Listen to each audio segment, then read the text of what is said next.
Hello friends, welcome back to our channel. Friends, మనకు postal శాఖ నుంచి జీడీఎస్ ఉద్యోగాల భర్తీకి సంబంధించి 40,000 పోస్టులతోటి ఒక భారీ నోటిఫికేషన్ అయితే రిలీజ్ కావడం జరిగింది. సో వీటికి సంబంధించి మన తెలంగాణలో కూడా వేకెన్సీస్ ఉన్నాయి. జస్ట్ మీరు 10th క్లాస్ ఎలిజిబిలిటీ తోటి వీటికైతే అప్లై చేసుకోవచ్చు. సో ఈ నోటిఫికేషన్కి సంబంధించినటువంటి కంప్లీట్ డీటెయిల్స్ ఈ వీడియోలో అయితే ఎక్స్ప్లెయిన్ చేస్తాను. సో వీడియోని ఎక్కడా స్కిప్ చేయకుండా ఎండ్ వరకు చూడండి. చూసే ప్రతి ఒక్కరు ఖచ్చితంగా లైక్ చేయండి. మన ఛానల్ ద్వారా మీకు ప్రతి ఇన్ఫర్మేషన్ అయితే అందించడం జరుగుతుంది. జాబ్ అప్డేట్స్ కావచ్చు అండ్ క్లాసెస్ సంబంధించిన ఇన్ఫర్మేషన్ అయితే అందించడం జరుగుతుంది.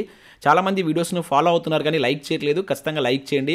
ఈ వీడియోకి అయితే నేను 1000 లైక్స్ ఎక్స్పెక్ట్ చేస్తున్నాను. సో ఇది ఎవరికైతే యూజ్ ఉంటుందో వారికి షేర్ చేయండి. అదేవిధంగా సబ్స్క్రైబ్ చేసుకొని చూడండి. రెగ్యులర్గా మీకు జాబ్ అప్డేట్స్ అంతాయి. మన ఛానల్కి సంబంధించినటువంటి టెలిగ్రామ్ గ్రూప్లో కూడా జాయిన్ కాండి. సో దాంట్లో కూడా రెగ్యులర్గా జాబ్ అప్డేట్స్ షేర్ చేస్తున్నాను. మీకు చాలా యూజ్ ఉంటుంది. ఆ గ్రూప్లో కంపల్సరీ జాయిన్ కాండి. ఫ్రెండ్స్, ఇక్కడ ఇన్ఫర్మేషన్ కనుక చూసినట్లయితే ఇది మనకు పోస్టల్ జీడీఎస్కి సంబంధించినటువంటి అఫీషియల్ వెబ్సైట్. మీరు ఇక్కడ చూసినట్లయితే ఇక్కడ ఒకటి స్క్రోల్ అవుతుంది. సో ఇక్కడ జీడీఎస్ ఉద్యోగాలకు సంబంధించి 40,889 పోస్టులతోటి నోటిఫికేషన్ జారీ చేసినట్లుగా ఇక్కడ మనకు ఒక న్యూస్ అయితే స్క్రోల్ అవుతుంది. ఇది మనకు మొత్తం దేశంలో ఉన్నటువంటి అన్ని రాష్ట్రాలకు సంబంధించినటువంటి వేకెన్సీస్. దీనిలో మనకు తెలంగాణకు సంబంధించిన వేకెన్సీస్ కూడా ఉన్నాయి. సో మీరు ఇక్కడ చూసినట్లయితే నోటిఫికేషన్ అని చెప్పేసి కనబడుతుంది. సో దీనిపైన మీరు క్లిక్ చేసినట్లయితే ఇక్కడ మీకు డిస్క్రిప్టివ్ నోటిఫికేషన్ కనబడుతుంది. అదేవిధంగా సర్కిల్ వైజ్గా ఉన్నటువంటి పోస్టులకు సంబంధించిన డీటెయిల్స్ అయితే కనబడతాయి. మొదటిగా మనకు సర్కిల్ వైజ్గా ఉన్నటువంటి పోస్టుల వివరాలు కనుక చూసినట్లయితే టోటల్ వేకెన్సీస్ కనుక ఇక్కడ చూసినట్లయితే 40,889 వేకెన్సీస్ అయితే ఉన్నాయి. సో దీనిలో మీరు ఇక్కడ మన తెలంగాణకు సంబంధించి ఇక్కడ 27 కాలం కనుక చూసినట్లయితే మన తెలంగాణకు సంబంధించిన వేకెన్సీ అయితే ఉన్నాయి. సో తెలంగాణకు సంబంధించి అప్లై చేసేటువంటి అభ్యర్థులకు తెలుగు అనేది కంపల్సరీ రావాలని చెప్పేసి ఇక్కడ మనకు మెన్షన్ చేయడం జరిగింది. టోటల్ ఇక్కడ మనకు వేకెన్సీస్ సంబంధించి కనుక చూసినట్లయితే 1266 వేకెన్సీస్ అయితే మన తెలంగాణకు సంబంధించినటువంటి ఈ జీడీఎస్ సర్కిల్స్లో వేకెన్సీ అయితే ఉన్నాయి. సో మీరు ఇక్కడ చూసినట్లయితే సో మనకు పోస్ట్ వైజ్గా ఇక్కడ మనకు కేటగిరీ వైజ్గా యూఆర్కి సంబంధించి 528 వేకెన్సీస్ ఉన్నాయి. అదేవిధంగా ఓబీసీ వాళ్ళకి కనుక చూసినట్లయితే సో ఇక్కడ 728 వేకెన్సీస్ అయితే ఉండడం జరిగింది. ఓబీసీ వాళ్ళకు 300 వేకెన్సీస్ ఉన్నాయి. అదేవిధంగా 190 వేకెన్సీస్ వచ్చేసి ఎస్సీ వాళ్ళకు అండ్ 78 వేకెన్సీస్ వచ్చేసి ఎస్టీ వాళ్ళకు ఉన్నాయి. 141 వచ్చేసి ఈడబ్ల్యూఎస్ అండ్ ఇక్కడ పీడబ్ల్యూడీ క్యాండిడేట్స్కి వచ్చేసి 5 వేకెన్సీస్. టోటల్గా అయితే మనకు 1266 వేకెన్సీస్ వచ్చేసి తెలంగాణకు సంబంధించి ఉన్నాయి. ఆంధ్రప్రదేశ్కి సంబంధించి కనుక చూసినట్లయితే ఇక్కడ 2480 వేకెన్సీ అయితే ఉండడం జరిగింది.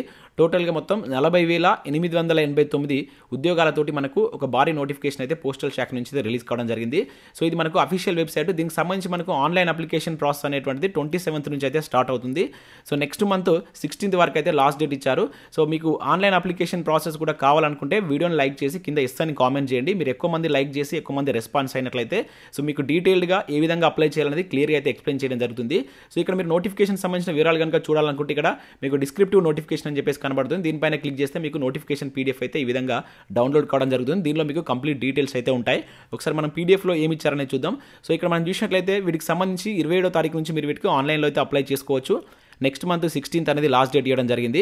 సో వీటికి సంబంధించి ఎడిట్ ఆప్షన్ కూడా ఇస్తారని చెప్పేసి అయితే వాటికి సంబంధించిన డేట్స్ కూడా ఇక్కడైతే మెన్షన్ చేశారు.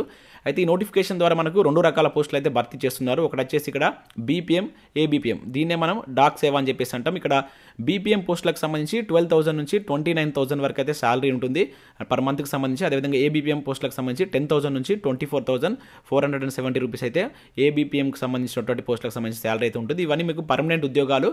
సో ఇంకా అదర్ డీటెయిల్స్ ఇక్కడ మనం చూసినట్లయితే వీటికి సంబంధించినటువంటి క్వాలిఫికేషన్ సంబంధించుకోవచ్చు. అదేవిధంగా ఇక్కడ మీకు జాబ్ ప్రొఫైల్స్ కూడా ఇచ్చారు. ఒకసారి మీరు వాటికి సంబంధించినటువంటి డీటెయిల్స్ కూడా నోటిఫికేషన్ పీడిఎఫ్ను డౌన్లోడ్ చేసుకొని చూడండి. ఇక ఏజ్ లిమిట్ కనుక చూసినట్లయితే 18 to 40 years మధ్య ఉన్నటువంటి అభ్యర్థులు అయితే అప్లై చేసుకోవచ్చు. దాంతోపాటుగా మనకు యాజ్ పర్ గవర్నమెంట్ రూల్స్ ప్రకారం ఉన్నటువంటి ఏజ్ రిలాక్సేషన్స్ అయితే వర్తిస్తాయి. ఇక్కడ షెడ్యూల్ క్యాస్ట్ వాళ్ళకు, ఎస్సీ ఎస్టీ వాళ్ళకు 5 years, ఓబీసీ వాళ్ళకు 3 years. సో ఈ విధంగా మీకు ఏజ్ రిలాక్సేషన్ కూడా వర్తిస్తాయి. సో వీటికి సంబంధించి ఇక్కడ ఎడ్యుకేషన్ క్వాలిఫికేషన్ కనుక చూసినట్లయితే 10th క్లాస్ తోటి మీరు అప్లై చేసుకోవచ్చు. దాంతోపాటుగా మీకు కంప్యూటర్ నాలెడ్జ్ అనేది ఉండాలని చెప్పేసి ఇక్కడ మనకైతే మెన్షన్ చేయడం జరిగింది. ఇక నాలెడ్జ్ ఆఫ్ కంప్యూటర్ అని చెప్పేసి ఇక్కడ మనకు క్లియర్గా అయితే మెన్షన్ చేశాడు. అంటే 10th ఉండాలి. దాంతోపాటుగా మీరు చదివినటువంటి ఏదైనా డిగ్రీ కావచ్చు, ఇంటర్మీడియట్లో మీకు కంప్యూటర్ వన్ ఆఫ్ ద సబ్జెక్ట్గా ఉన్నా లేదంటే పీజీడీసీఏ సర్టిఫికేట్ ఉన్నా కూడా వీటికి మీరు అప్లికేషన్ అయితే చేసుకోవచ్చు. అయితే వీటికి సంబంధించినటువంటి సెలక్షన్ ప్రాసెస్ అనేది మనకి ఎటువంటి ఎగ్జామ్ అనేది కండక్ట్ చేయరు. మీకు ఆల్రెడీ తెలిసిందే. జీడీఎస్ ఉద్యోగాలు అనేటువంటిది మీకు 10thలో వచ్చినటువంటి మార్క్స్ను బేస్ చేసుకొని సో మీకు దీనికి సంబంధించిన జాబ్ అయితే ఇవ్వడం జరుగుతుంది. సో వాటికి సంబంధించినటువంటి ఇక్కడ సెలక్షన్ క్రైటీరియా కూడా మనకు క్లియర్గా అయితే ఇచ్చారు. సో వాటికి సంబంధించి ఒకసారి ఇక్కడ చూద్దాం. సో ఇక్కడ మనకు గ్రేడ్ పాయింట్, అదేవిధంగా మీరు ఎట్లా మల్టిప్లికేషన్ చేసుకోవాలని చెప్పేసి ఇచ్చారు. అంటే మొత్తం మనకు వచ్చినటువంటి గ్రేడ్ కావచ్చు అండ్ ఇప్పుడు ఏదైతే గ్రేడ్ పాయింట్స్ ఉన్నాయో వాటిని మార్క్స్లో కన్వర్ట్ చేస్తారు. అదే విధంగా కన్వర్ట్ చేస్తారని చెప్పేసి కూడా ఇక్కడ మనకు క్లియర్గా అయితే ఇవ్వడం జరిగింది. అయితే ఈ ప్యాటర్న్ ద్వారా సో ఇప్పుడు ఎవరైతే 10th క్లాస్ పాస్ అవుతున్న అభ్యర్థులకు కొంత లబ్ధి చేకూరేటువంటి అవకాశం ఉంది. ఎందుకంటే ఇప్పుడు ఎక్కువ మందికి 9.5 10/10 వస్తున్నాయి. సో గతంలో ఎవరైతే ఎస్ఎస్సీ చేసినటువంటి అభ్యర్థులు చాలా తక్కువ మార్క్స్ వచ్చేది.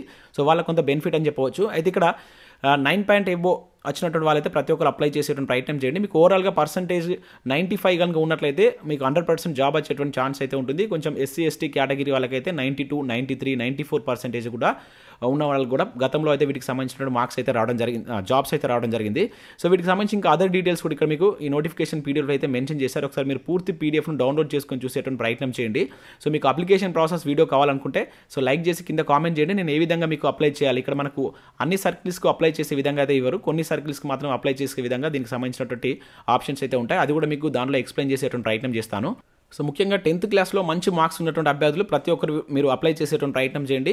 ఒకవేళ మీకు మార్క్స్ కనుక 90% ఎబో ఉంటే ప్రతి ఒక్కరు అయితే అప్లికేషన్ అయితే పెట్టుకోండి. సో మీకు మీ 10thలో ఎన్ని మార్క్స్ ఉన్నాయని కింద కామెంట్ చేసేటువంటి ప్రయత్నం చేయండి. ఒకవేళ మీకు వీలైతే సో ఎన్ని మార్క్స్ ఉన్న వాళ్ళకి వచ్చేటువంటి ఛాన్స్ ఉంటుంది అనే దానిపైన కూడా నేను వీడియో చేసేటువంటి ప్రయత్నం చేస్తాను. అంటే జీపీఏ ఇంత గ్రేడ్ ఉండాలి అండ్ 10th క్లాస్ మనకు ఓల్డ్ మార్క్స్ ఇంత ఉంటే జాబ్ వచ్చేటువంటి ఛాన్స్ ఉంటుంది. అది కూడా మనకి ఏంటంటే మనం అప్లై చేసేటువంటి ఆ సర్కిల్ మీద బేస్ అయి ఉంటుంది. మీకంటే తక్కువ మార్కులు ఉన్న వాళ్ళు అక్కడ సంబంధిత పోస్ట్ కనుక అప్లై చేసినట్లయితే మీకు జాబ్ రావడానికి ఛాన్స్ ఎక్కువ ఉంటుంది. సో అదేవిధంగా మీరు సర్కిల్ వైజ్గా ఉన్నటువంటి వేకెన్సీస్ చూసుకోవాలనుకుంటే సో ఇక్కడ మన తెలంగాణ రీజియన్కి సంబంధించి కూడా ఉంటుంది. ఇక్కడ 20 నెంబర్ కనబడుతుంది కదా, సో దీనిపైన క్లిక్ చేస్తే తెలంగాణకు సంబంధించిన వేకెన్సీస్ కూడా కనబడతాయి. ఇక్కడ మీకు ఆదిలాబాద్ సంబంధించి, కరీంనగర్ సంబంధించి, నిజామాబాద్ సంబంధించి సో ఎన్ని వేకెన్సీస్ ఉన్నాయని కూడా మీరు ఇక్కడ చూసుకోవచ్చు. అంటే మీ డిస్టిక్లో ఎక్కడ ఏ ప్రాంతంలో ఖాళీ ఉందని చెప్పేసి కూడా మీరు ఇక్కడ చూసుకోవచ్చు. సో అయితే ఇక్కడ మనకు తెలంగాణకు సంబంధించినటువంటి సర్కిల్స్ అయితే ఇవ్వడం జరిగింది, కానీ ఇవి ఓపెన్ కావట్లేదు, ఇంకా అయితే యాక్టివేట్ కావట్లేదు. అంటే ఏ జిల్లాలో ఎన్ని వేకెన్సీస్ ఉన్నాయనేటువంటి డీటెయిల్స్ అయితే ఇంకా ఓపెన్ కావట్లేదు. కాకపోతే టోటల్గా మనకి ఇక్కడ మనం చూసినట్లయితే మన తెలంగాణలో 1200 వేకెన్సీ అయితే ఉన్నట్లయితే కనబడుతుంది. మీరు ఇక్కడ 27 కనుక చూసినట్లయితే సో దీనికి సంబంధించి 1266 వేకెన్సీస్ మన తెలంగాణలో ఉన్నట్లయితే చూస్తుంది. సో పూర్తి వివరాలకు ఒకసారి మీరు ఇక్కడ దీనికి సంబంధించినటువంటి లింక్ నేను కింద డిస్క్రిప్షన్లో ఇస్తాను. మీరు ఆ లింక్ ద్వారా వెబ్సైట్కి వచ్చి మీరు ఇక్కడ దీనికి సంబంధించినటువంటి వేకెన్సీస్ కావచ్చు అండ్ నోటిఫికేషన్ సంబంధించిన డీటెయిల్స్ కూడా మీరు అయితే చూసుకోవచ్చు. సో చాలా మందికి ఇంకొక డౌట్ కూడా ఇక్కడ రావడం జరుగుతుంది, ఓన్లీ మనం తెలంగాణకే అప్లై చేసుకోవచ్చా లేదంటే ఆంధ్రప్రదేశ్ కావచ్చు ఇంక ఇతర రాష్ట్రాలకు సంబంధించి కూడా అప్లై చేసుకోవచ్చా అని చెప్పేసి అడుగుతుంటారు. సో మీరు ఇక్కడ వేకెన్సీస్ పొజిషన్ బట్టి ఇక్కడ ఉన్నటువంటి ఫర్ ఎగ్జాంపుల్ ఇక్కడ మనకు 34 ప్లేసెస్లో ఉన్నాయి కదా టోటల్గా ఇండియా వైడ్గా. సో దీనిలో మీరు దేనికైనా అప్లై చేసుకోవచ్చు. కాకపోతే ఆయా రాష్ట్రానికి సంబంధించిన లాంగ్వేజ్ అనేది మీకు వచ్చి ఉండాలి. ఫర్ ఎగ్జాంపుల్ ఇక్కడ మనకు ఆంధ్రప్రదేశ్ సంబంధించి తెలుగు వచ్చు కనుక మీరు దీనికి అప్లై చేసుకోవచ్చు. అండ్ తెలుగు అనేది వన్ ఆఫ్ ద సబ్జెక్ట్గా మీ యొక్క 10th క్లాస్లో ఉండాలని చెప్పేసి మనకు నోటిఫికేషన్లు అయితే మెన్షన్ చేస్తారు. సో మీకు ఫర్ ఎగ్జాంపుల్ హిందీ కనుక వచ్చినట్లయితే ఇక్కడ హిందీ ఉండేటువంటి స్టేట్స్లో మీరైతే అప్లై చేసుకోవడానికి అయితే ఛాన్స్ అయితే ఉంటుంది. అట్లా మీరు సో జీడీఎస్ ఉద్యోగాలకు సంబంధించి ఇక్కడ మనకు అత్యధికంగా వేకెన్సీస్ ఏ స్టేట్లో ఉన్నాయని కూడా చూసుకొని అప్లై చేసేటువంటి ప్రయత్నం అయితే చేయండి. ముఖ్యంగా మన తెలుగు రాష్ట్రాల్లో వేకెన్సీస్ ఉన్నాయి కనుక ఆంధ్రప్రదేశ్ ఆర్ తెలంగాణకు సంబంధించి ప్రతి ఒక్కరు అప్లై చేసేటువంటి ప్రయత్నం చేయండి. జస్ట్ 100 రూపీసే దీనికి సంబంధించినటువంటి ఆన్లైన్ అప్లికేషన్ ఫీజు ఉంటుంది కనుక సో ఎవరు మిస్ చేయకుండా దీనికి సంబంధించి అప్లై చేయండి. సో అప్లికేషన్ ప్రాసెస్ వీడియో కావాలనుకున్నవారు ఖచ్చితంగా వీడియో లైక్ చేసి కింద కామెంట్ చేయండి. సో మీరు ఎక్కువ మంది రెస్పాన్స్ అయినట్లయితే నేను 27th రోజున దీనికి సంబంధించి మీకు ఆన్లైన్ అప్లికేషన్ ప్రాసెస్ కూడా స్టెప్ బై స్టెప్ మీ మొబైల్లోనే మీరు ఏ విధంగా అప్లై చేసుకోవాలని కూడా ఎక్స్ప్లెయిన్ చేసేటువంటి ప్రయత్నం అయితే చేస్తాను. సో ఇది ఫ్రెండ్స్ మనకు పోస్టల్ శాఖ నుంచి రిలీజ్ అయినటువంటి ఒక భారీ నోటిఫికేషన్ సంబంధించినటువంటి డీటెయిల్స్. వీడియో నచ్చినట్లయితే లైక్ చేసి మీ మిత్రులకైతే షేర్ చేయండి. Thanks for watching. Thank you everyone.